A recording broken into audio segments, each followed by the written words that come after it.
মুসলমানদেরকে কুত্তার মতো পিটাতে হবে, এটা ভারতের পশ্চিমবঙ্গের ডায়লগ, রাজনৈতিক ডায়লগ, বিজেপি নেতাদের ডায়লগ। ভিডিওটা আগে দেখুন, তারপরে কথা বলি।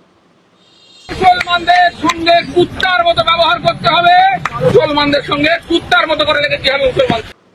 আচ্ছা, এবার আসি মূল কথায়। বাংলাদেশে মুসলমানের সংখ্যা বেশি না অমুসলিমদের সংখ্যা বেশি? ধরেন যদি আপনি মনে করেন যে রাষ্ট্রীয় গণনায় নামদারি মুসলমানের সংখ্যা 95, আমি এটা মানি না। কেন মানি না জানেন? বাংলাদেশে সবচাইতে মুসলমানের সংখ্যা কম।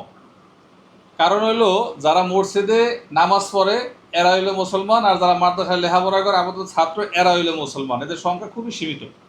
আর বাকি যা আছে সব অমুসলমান, হিন্দু, বৌদ্ধ, খ্রিস্টান।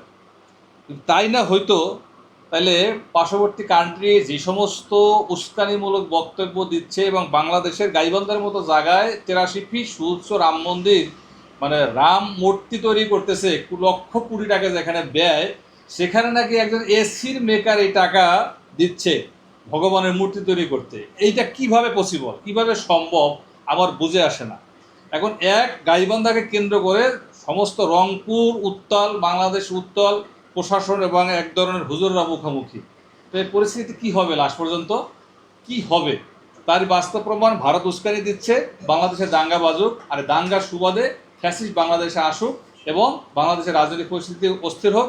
ভারত যে কোনো মূল্যে বাংলাদেশের আগ্রাসন চালিয়ে বাংলাদেশের কিছুটা অংশ, অর্থাৎ রংপুরের মতো ডিভিশনকে তারা তাদের একাত্রে করে নিয়ে তাদের চিকেন নেকের যে ঝুঁকিটা আছে সেটা থেকে মুক্তি পায়। এটাই হলো আসলে মূল উদ্দেশ্য।